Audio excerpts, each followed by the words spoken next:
प्रिय दोस्तों और मेरे प्यारे विद्यार्थियों, आपका दिन शुभ रहे। Have a nice day. आज नॉन कोर्डेटा का 8th फाइलम 8वां फाइलम पढ़ने जा रहे हैं। Phylum Mollusca. Mollusca word is made up of a Latin word mollis या molluscs.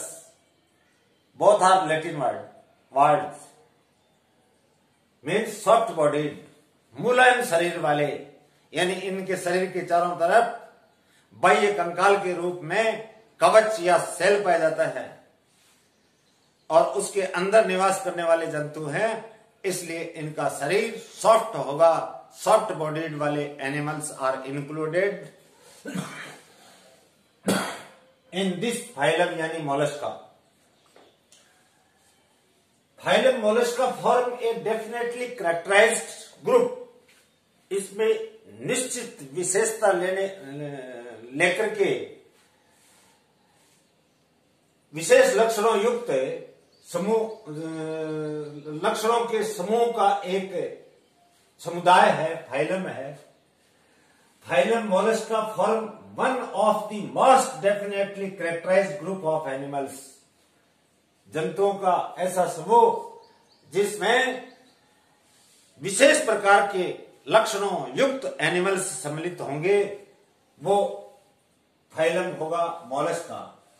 They have been at least, ये ध्यान देने वाली बात है, ध्यान देना। अगर ढंग से देखोगे तो क्लासिफिकेशन इसका बहुत सरल है। अगर ढंग से नहीं सुनोगे, नहीं वाच करोगे तो जटिल बन जाएगा। They have at least two characters, radula and mental, not found elsewhere. इसमें दो लक्षण ऐसे हैं, मेंटल और रेडुला, प्रावार और रेतनांग, जो अन्य किसी भी समुदाय में या फाइलम में या फाइला में नहीं पाए जाते।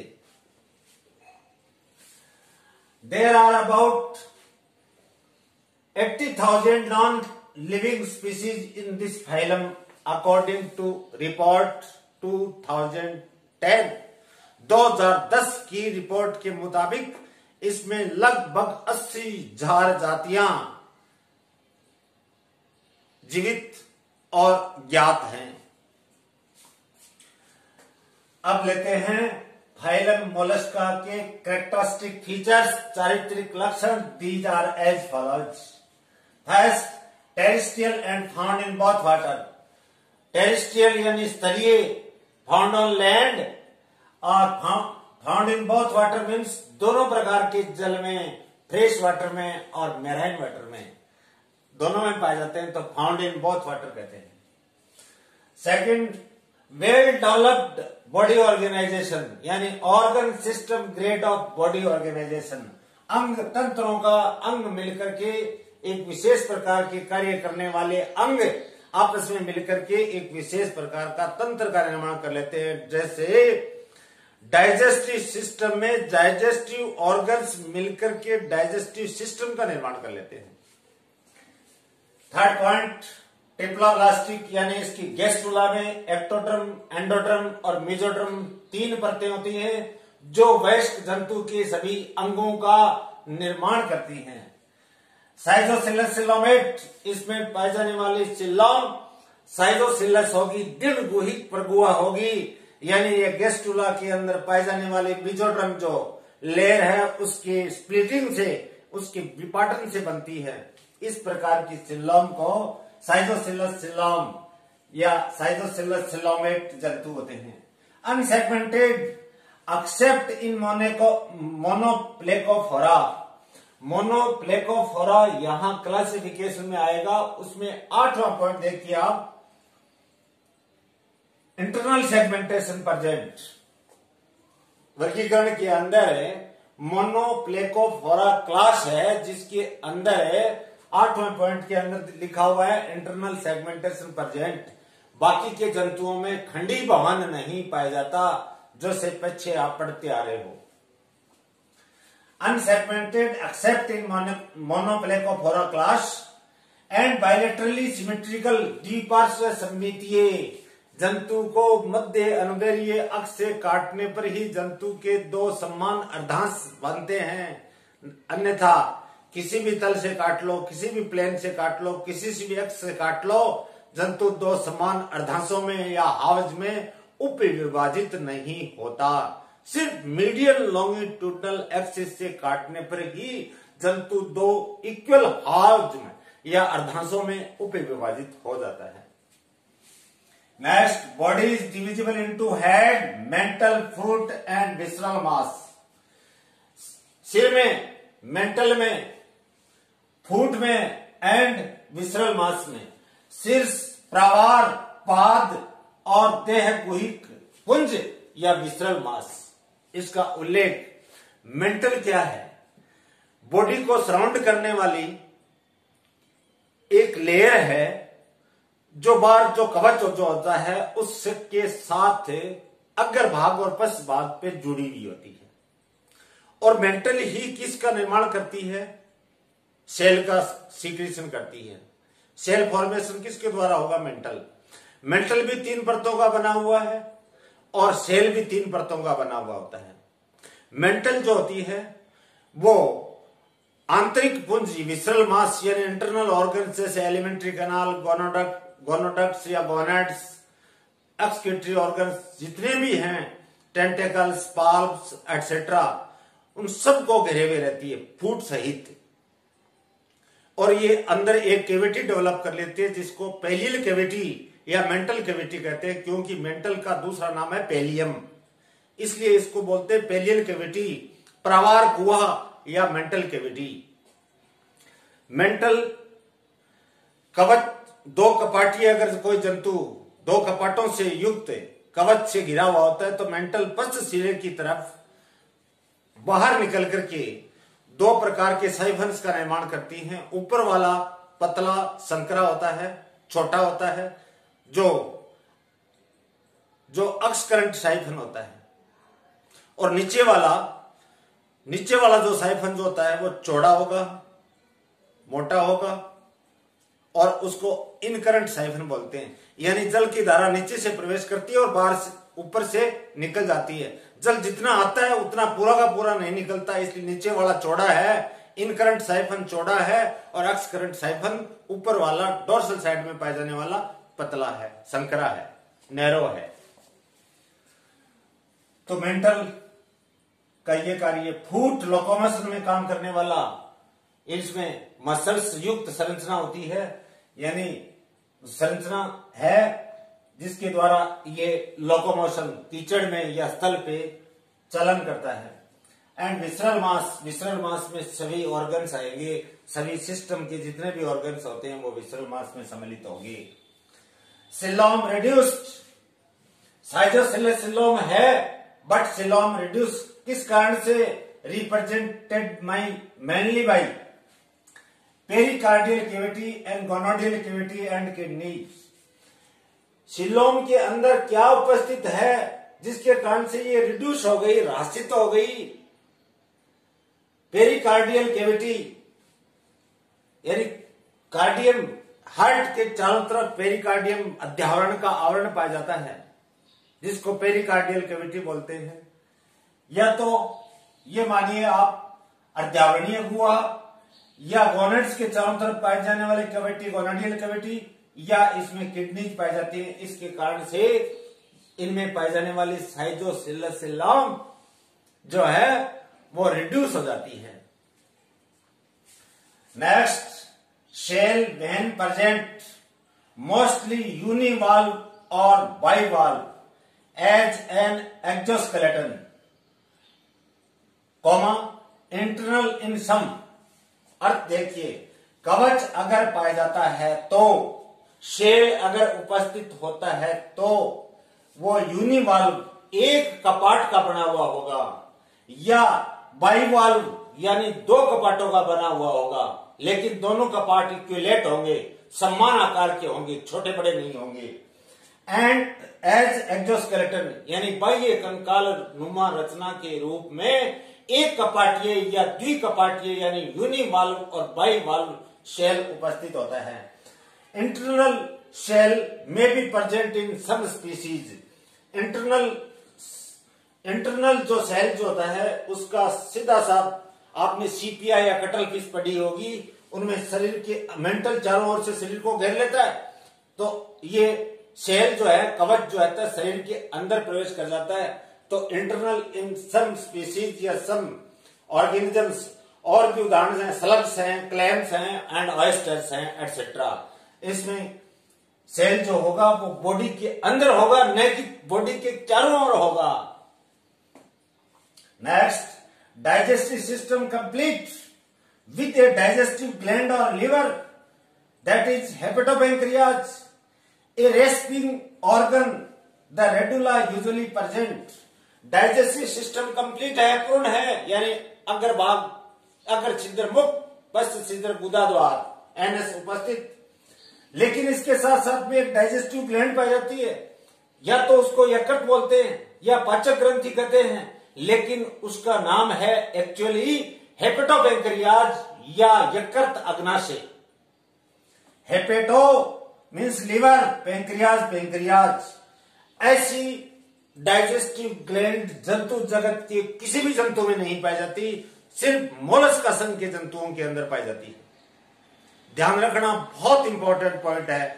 सभी प्रकार की प्रतियोगी परीक्षाओं के लिए, कॉम्पिटिटिव एग्जाम के लिए, कि हेपेटोपैंक्रियाज नामक डाइजेस्टिव ग्लैंड किस में पाई जाती है। अगर ऑप्शन में non code data, code data या और कुछ आता है तो नॉन कोड डेटा लिखना है। फाइलम का नाम आ गया तो सिर्फ मोलस्का लिखना है। और a rasping organ, the radula usually present. Rasping का मतलब है छीलने वाला।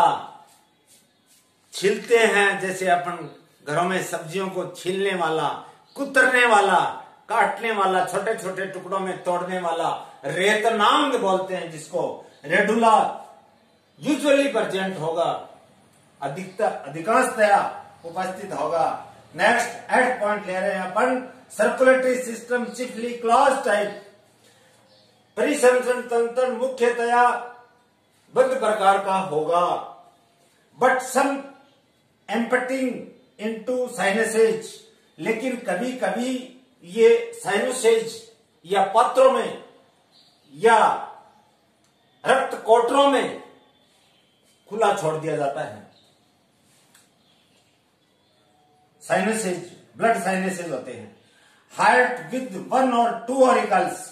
हार्ट के अंदर 1 या 2 आलिंद या ऑरिकल्स पाए जा सकते हैं और 1 वेंट्रिकल उपस्थित होता है। ब्लड के अंदर क्या होंगी? अमीबोसाइट्स होंगी और हीमोसाइनिन नाम का पिगमेंट होगा। और हीमोसाइनिन का कंपोनेंट, मेटल कंपोनेंट कॉपर होता है, जिसके कारण से इसके रक्त का रंग लाल, नीला दिखाई देगा। Next, excretion bye pad metanephridia, यानी सुविकसित प्रकार के प्रोटोनेफ्रिडिया, मिजोनेफ्रिडिया, मेटानेफ्रिडिया किडनीज का निर्माण कर लेते हैं, तो उत्सर्जन किडनीज के द्वारा होगा। Nervous system of unpaired and paired ganglia, connective and commissures present. Ganglia usually form a circumenteric ring. ध्यान देना, पुस्तकों में सिर्फ ये लिखा हुआ है कि nervous system of paired ganglia. मैं आपको याद दिलाऊं, पाइला में 7 प्रकार के 12 गैंग्लिया पाए जाते हैं, जिसमें से एक सुप्रा इंटेस्टिनल गैंग्लियन और राइट साइड में एक प्लूरोपेडल गैंग्लियोनिक मास के नीचे इंफ्रा इंटेस्टिनल गैंग्लियन जुड़ा हुआ होता है। दोनों सिंगल होते हैं, इसका मतलब सिंगल गैंग्लिया भी पाए जाते हैं। Single ganglion cluster of nervous cells is known as ganglion. Ganglia plural word है, तो अनपेयर्ड भी हो सकते हैं और युग्मित भी हो सकते हैं, जैसे सेरेब्रल है, बक्कल है, पिडल है, प्लूरल है और विसरल है, एटसेट्रा। और ये क्या करती है? कनेक्टिव और कमिशर्स द्वारा आपस में जुड़े हुए होते हैं। संयोजनी, तंत्रिका संयोजनी और संधानी। कनेक्टिव को संयोजनी बोलते हैं, कमिशर्स को संधानियां बोलते हैं। अब दोनों का अर्थ लेंगे कनेक्टिव नर्व क्या होगी। दी nerve which joins the to dissimilar ganglia, दो असमान प्रकार के गुच्छकों को जोड़ने वाली तंत्रिका इज कॉल्ड कनेक्टिव, जो संयोजनी या कनेक्टिव कहलाती है। दी nerve which joins, for example pleuro जैसे सेरेब्रल गैंग्लियन है और पेडल गैंग्लियन के साथ में आकर के अगर नर्व जुड़ती है, ओरिजिन तो सेरेब्रल से हुआ है तो सेरेब्रो प्लूरल कनेक्टिव नाम होगा। जहां से निकलती है उसका नाम, गैंग्लियन का नाम पहले, जहां जाकर के मिलती है उसका नाम बाद में। अब कमिश्योर्स की परिभाषा बताता हूं। The nerve which joins the two similar ganglia is known as commissure, यानी दो समान प्रकार के गुच्छकों को जोड़ने वाली तंत्रिका संधानी कहलाएगी। जैसे दोनों सेरेब्रल गैंग्लिया हैं, उनके बीच में दोनों सेरेब्रल गैंग्लिया हैं, उनको जोड़ने वाली नर्व को अपन कमिश्योर बोलते हैं, सेरेब्रल कमिश्योर नाम होगा। बक्कल को जोड़ने वाली बक्कल कमिश्योर होगी, पिडल को जोड़ने वाली, दोनों पिडल गैंग्लिया को जोड़ने वाली पिडल कमिश्योर होगी। तो ये कनेक्टिव एंड कमिश्योर्स में डिफरेंस बताया है। और गैंग्लिया जो होते हैं यूजुअली बक्कोफेरेंजियल कैविटी के चारों तरफ एक रिंग का निर्माण कर लेते हैं, एक वलय का निर्माण कर लेते हैं, गैंग्लिया आपस में फ्यूज होकर के, सॉरी फ्यूज नहीं, गैंग्लिया से निकलने वाली जो नर्व होती है वो इस प्रकार से, यानी दो ganglia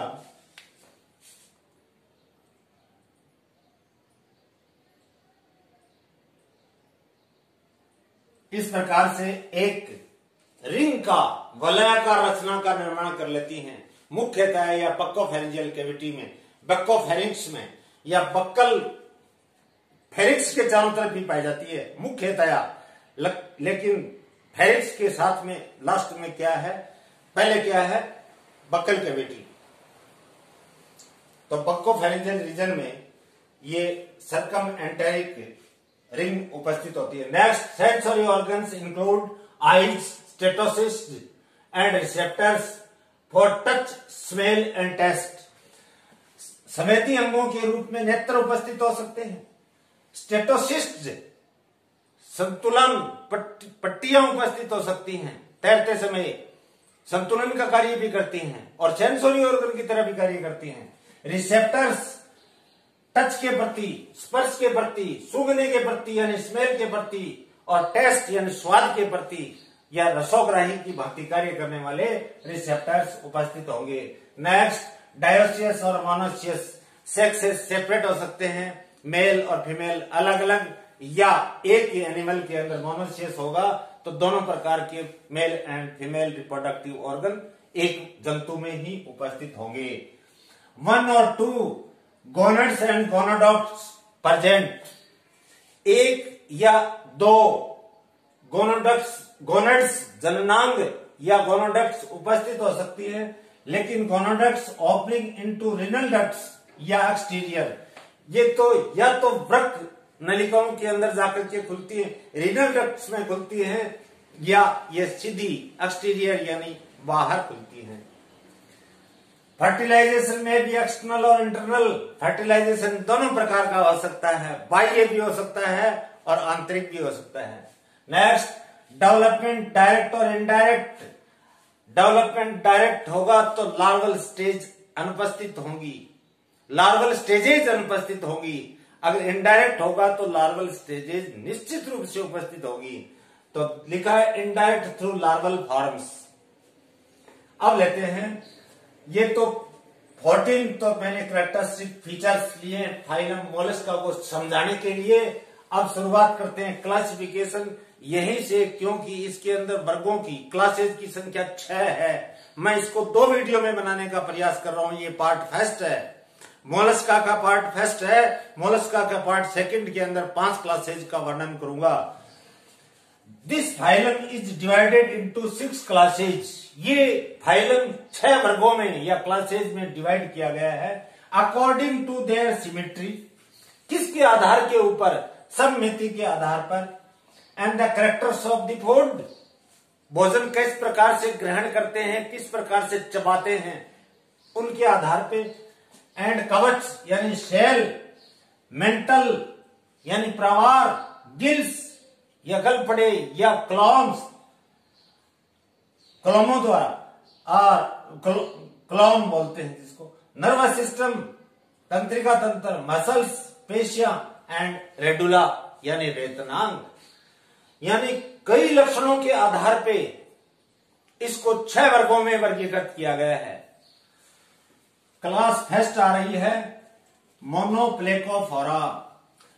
मोनोप्लेकोफोरा word is made up of 3 Greek words. Monoplecophora word is made up of 3 Greek words. Monos, Greek word means single या one. Plex means plate. और फेरिन means to bearer. जंतुओं का ऐसा समूह जिसमें एक प्लेट युक्त रचना पाई जाती है, या ये जंतु एक प्लेट युक्त रचना को धारित करते हैं। इनके कैरेक्टरिस्टिक फीचर्स लेते हैं। डोम शेप्ड मेंटल, मेंटल जो होगा वो गुंबदाकार होगा, यो यानी कॉन्वेक्स होगा, उत्तल होगा। Flattened limpet shaped shell with spirally coiled protoconch. अब लिम्पेट का अर्थ है कॉनिकल, शंकु के आकार का, शंकु के आकार का, शंख के आकार का या शंकु के आकार का कवच होगा जो स्पाइरली कॉइल्ड होगा, यानी सर्पिल रूप से कॉइल्ड होगा। अब प्रोटोकॉन्च क्या है? प्रोटोकॉन्च के बारे में अपन अध्ययन करेंगे। इसको अर्लीस्ट सेल भी कहते हैं, प्रोटोकॉन्च को। ये सेल जो वेस्ट जंतु है, इसके कवच का फर्स्ट कंपोनेंट भी है, या ये लार्वल गैस्ट्रोपोड्स होते हैं, या एम्ब्रियोनिक कंडीशन में पाए जाने वाले जो सेल होते हैं उनको प्रोटोकॉन्च कहते हैं। तो प्रोटोकॉन्च वेस्ट जंतु में आगे आगे वाला पोर्शन जो होता है सेल का, जिसको प्रोटोकॉन्च कहते हैं, ये लार्वा में भी था। तो ये प्रोटोकॉन्च स्पाइरली कॉइल्ड होगा। फुट ब्रॉड एंड फ्लैट, चौड़ा है लेकिन चपटा है। With 8 pairs of pedal retractor muscles, 8 जोड़ी रिट्रैक्टर मसल्स युक्त। रिट्रैक्टर का मतलब है फुट को बाहर निकाल लिया और वापस खींच लिया। रिट्रैक्टर का मतलब है वापस लेना, वापस खींचना, यानी फुट चलने के लिए काम में लेना है तो बाहर निकल जाएगा, नहीं चलना है तो फुट को बॉडी के अंदर वापस खींच लिया जाता है। तो रिट्रैक्टर मसल्स का ये कार्य है। नेक्स्ट पॉइंट आ रहा है 5 पेयर्स ऑफ गिल्स इन पेलियल ग्रूज। 5 जोड़ी गिल्स पाई जाती है किसमें? प्रावार खांचों के अंदर। ये पेलियल ग्रूज क्या है? पेलियल ग्रूज ये फुट और मेंटल को सेपरेट करने वाली खांच होती है या खांचे होती हैं, जिससे फुट और मेंटल अलग अलग हो जाएंगे। 6 pairs of nephridia, 2 of which are gonoducts. 6 प्रकार के नेफ्रेडिया पाए जाते हैं। कौन से? मेटानेफ्रेडिया, जिनमें से 2 प्रकार के नेफ्रेडिया किस में बदल जाते हैं?